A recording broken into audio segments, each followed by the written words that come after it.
कोणत्या जातीच्या गाय आहेत सगळ्या? सगळ्या HF बेंगलोरहून आणलं. बरं, ह्या व्यवसायाची सुरुवात कधीपासून झाली? म्हणजे आमच्या आज्यापासूनच सुरू आहे. कारण ही आता दूध व्यवसाय करण्याची 3री पिढी आहे. तुझी? हा, बरं बरं आमच्या दोघांची मुलगी. बरं बरं. तुम्हाला ह्या व्यवसायाची आवड कशी निर्माण झाली आणि तुम्ही आता कसं? म्हणजे आमच्या आज्यापासून परंपरा चालली त्यानं आम्हाला त्याची गोडी लागली, त्यानं आम्ही पण हळूहळू करू लागलो. काम हे करू वाटतं का तुम्हाला हे? हो, बरं. आणि तू शाळेला कितवीला आहेस आता? मी 7वीला. बरं, शाळा बघत बघत हा व्यवसाय करतोय तू. हो, कसं म्हणजे त्यावेळी शाळेकडे कसं लक्ष देतो आणि हे कसं बघता तुम्ही? 7:30ला सकाळी मोकळं होतं त्यानं.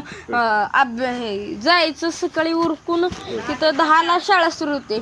तर आपल्याला घरी पण काय असतील ते करा येते बाकीचं. आणि 10ला तिथं गेलं की मग 5 वाजेस तर शाळा. 5:15ला इथं चालत आलं तर इथं 5:15ला होते.